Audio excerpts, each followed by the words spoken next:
وسلم على رسوله الكريم أما بعد أعوذ بالله من الشيطان الرجيم بسم الله الرحمن الرحيم رخ مصطفیٰ ہے وہ آئینہ کہ اب ایسا دوسرا آئینہ رخ مصطفیٰ ہے وہ آئینہ کہ اب ایسا دوسرا آئینہ نہ ہماری چشم خیال میں نہ دکان آئینہ ساز میں۔ محترم سامعین، دنیا میں بہت سارے لیڈر گزرے ہیں اور آج بھی لیڈروں کی کمی نہیں۔ مقامی لیڈر بھی ہیں، بین الاقوامی لیڈر بھی ہیں، چھوٹے لیڈر بھی ہیں، بڑے لیڈر بھی ہیں، موسمی لیڈر بھی ہیں، مستقل لیڈر بھی ہیں، گاؤں کے لیڈر بھی ہیں، گلیوں اور بازاروں کے لیڈر بھی ہیں، سیاسی لیڈر بھی ہیں جو عوام کو سبز باغ دکھاتے ہیں اور ان کی زندگی بدلنے کے دعوے کرتے ہیں۔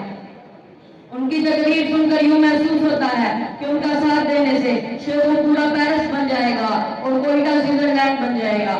یہ لیڈر اپنی سوشل زندگی میں بڑے ہمدرد، بڑے جانثار، بڑے پارسا، بڑے غریب پرور اور سادہ دل دکھائی دیتے ہیں، لیکن ان میں سے اکثر اپنی پرائیویٹ زندگی میں بڑے سنگدل، بڑے خودغرض، بڑے عیاش اور بڑے مکار ہوتے ہیں۔ ان کا ظاہر کچھ ہوتا ہے اور باطن کچھ ہوتا ہے۔ یہ لوگوں کو سادگی کی تعلیم دیتے ہیں اور خود عیاشیاں کرتے ہیں۔ یہ لوگوں کو ایمانت و دیانت کا سبق دیتے ہیں اور خود پڑھلے درجے کے کھائن اور رشوت خور ہوتے ہیں۔ یہ لوگوں کو حب الوطنی کا درد دیتے ہیں اور خود وطن فروش ہوتے ہیں۔ ان لیڈروں کے ساتھ تو نبی کا موازنہ کرنا بھی نبی کی توہین ہے۔ مگر آپ تاریخ انسانی کے اچھے سے اچھے لیڈروں، خطیبوں اور مشہور لوگوں کی فہرست بنا لیں، آپ کو ان کے ہاں دلچسپ تھیوریاں ملیں گی، دل آویز حقائقیں ملیں گی، خطیبانہ بلند آہنگیاں ملیں گی، فصاحت و بلاغت کا جوش نظر آئے گا۔ ان کے مشہور اقوال آپ کو تھوڑی دیر کے لیے خوش کر دیں گے، مگر جو چیز آپ کو نہ ملے گی وہ ہے عمل۔ آپ سارے لیڈروں کی زبانیں انگلیاں پڑھنے کے بعد ایک نظر میرے آقا صلی اللہ علیہ وآلہ وسلم کی زبانیں انگلی پر ڈال دیجئے۔ حضور اکرم صلی اللہ علیہ وآلہ وسلم کے ہاں نہ صرف خوشنما الفاظ تھے بلکہ عمل تھا۔ آپ نے جس بات کا لوگوں کو حکم دیا پہلے خود اس پر عمل کر کے دکھایا۔ آپ نے لوگوں کو نماز کا حکم دیا تو اپنا یہ حال تھا کہ رات بھر نماز پہ کھڑے رہتے تھے۔ آپ نے لوگوں کو رمضان کے روزوں کا حکم دیا تو اپنا یہ حال تھا کہ سال کا بہت بڑا حصہ روزوں میں گزارتے۔ آپ نے لوگوں کو زکات کا حکم دیا تو اپنا یہ حال تھا کہ قرض لے کر بھی سائلین کی حاجتیں پوری فرماتے۔ آپ نے لوگوں کو زہد و بلاغت کی تعلیم دی تو اپنا یہ حال تھا کہ ساری زندگی بھی آپ کو سیر ہو کر کھانا نصیب نہیں ہوا۔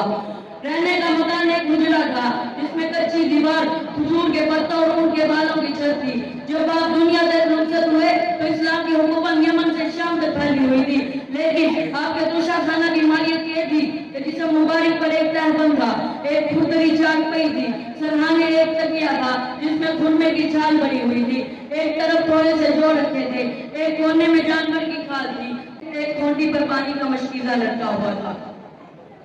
آپ نے لوگوں کو اعتماد و توکل کی تعلیم دی تو اپنا یہ حال تھا کہ خون کے پیاسے مشرکوں کے سامنے جا کر حرم میں نماز ادا فرماتے۔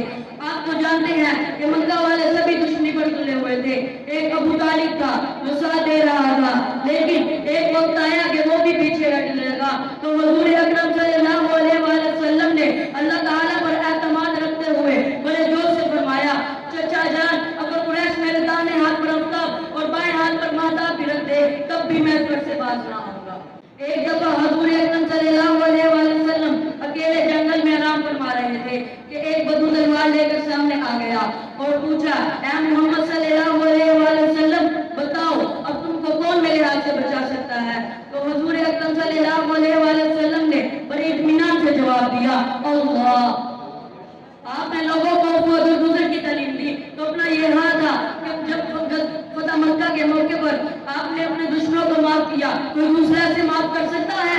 آپ نے لوگوں کو دین کی خاطر بھوک پیاس برداشت کرنے کا حکم دیا تو اپنا یہ حال تھا کہ جب غزوہ خندق کے موقع پر بعض جانثاروں نے بتایا کہ ہم نے بھوک کی وجہ سے کمر سیدھی رکھنے کے لیے پیٹ پر پتھر باندھ رکھے ہیں، تو حضور اکرم صلی اللہ علیہ وآلہ وسلم نے اپنے پیرہن مبارک اٹھا کر دکھایا کہ میں نے بھی کمر سیدھی رکھنے کے لیے پیٹ پر 2 پتھر باندھ رکھے ہیں۔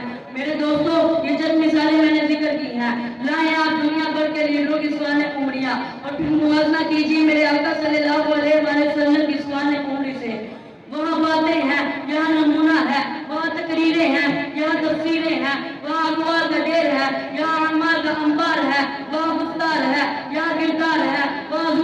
تیار ہے, یہاں سب کچھ نثار ہے. میرے اللہ ہمیں بھی عمل کی توفیق نصیب فرمائے. آمین. وآخر دعوانا الحمدللہ رب العالمین.